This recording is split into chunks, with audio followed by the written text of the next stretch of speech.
Let us now discuss the first scene, which is the introduction of the character, chapter 1, 1 to 5. In verse 1, it says, "There was once a man in the land of Uz, whose name was Job. That man was blameless and upright, one who feared God and turned away from evil."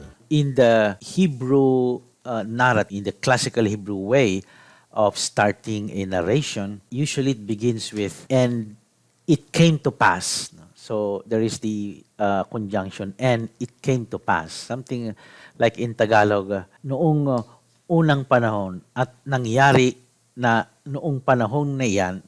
But here this is rather strange that the narrative begins with the word man. No?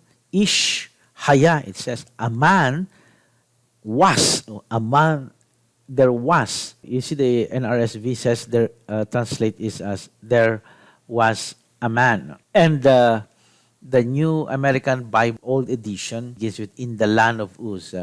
That is not what it says in biblical Hebrew. So maybe the reason is that the focus of this story is that man, the man.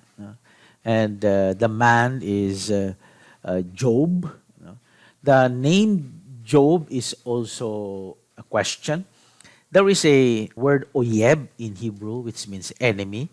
Maybe because at some point, Job considers God as his enemy, in quotation mark. Or in the Akkadian language, in the language thousands of years before the Hebrew language was used, ethnolinguist experts tell us that the Hebrew language is coming from that family of language, of the Semitic language.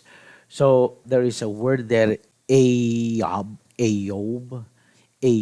which means where is father, because in the ancient Near East, God is also addressed as a father. So Job's name might reflect that his character later lamenting, looking, and searching for the answer of the father, meaning God. Job is said to have come from the land of Uz. We don't really know where this land of Uz is located. Some commentaries tell us it's outside the land of Israel, in the land of Edom. But maybe this is a kind of metaphor for a faraway land. A land, in wisdom literature, we told before that wisdom comes from the East, and East is a metaphor for a land that is, a place that is so far away, outside of the land of Israel. And you remember a famous musical fantasy film called, titled The Wizard of Oz. Not Oz, but Oz. It's a movie inspired by this land of Oz. That the girl with her dog Toto, they were whisked away into a faraway, like into a fantasy magical land. That is the land of Oz. And following the book of Deuteronomy, then traditional wisdom or Deuteronomic theology, you would expect that this kind of man who is perfect, upright, wise, fear God, turn away from evil, would be really blessed by God. So in the second verse and the following, the blessings of Job would be enumerated. So we are told that he had 7 sons and 3 daughters. 7 plus 3 equals 10. It's a perfect number, a complete number.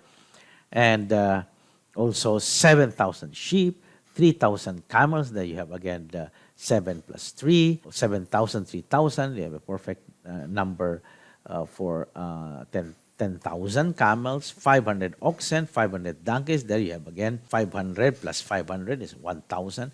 And very many servants. So he's even richer than Abraham. So that this man was the greatest of all the people of the East, meaning of the faraway place. And the word greatest in the Hebrew, gadol, can mean also riches. So why is Job presented that way? Well, That is traditional wisdom. If you do good, you are blessed. And this is Job doing good, doing what is right, fearing God, avoiding evil, is tam, is perfect.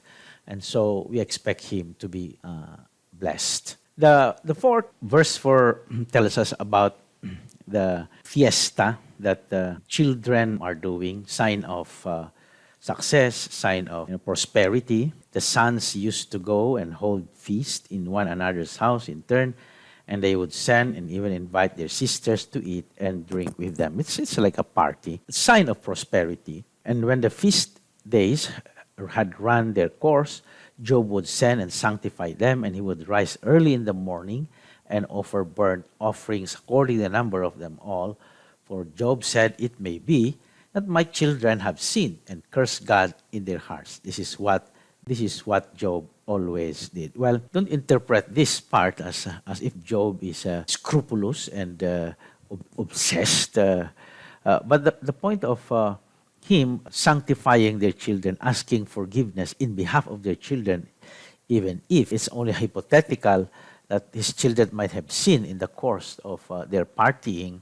Well, Job as a father might also be thinking that indeed when you do it excessively, a party, other neighbors are in hardship, that would really be a sinful, extravagant. So the author of the book of Job tries to present Job as really devoted to God. There is no place of evil or even the place of bad motive mind, because later on that was what he's going to say, and when he makes his own defense that he did nothing wrong that he deserved to be punished.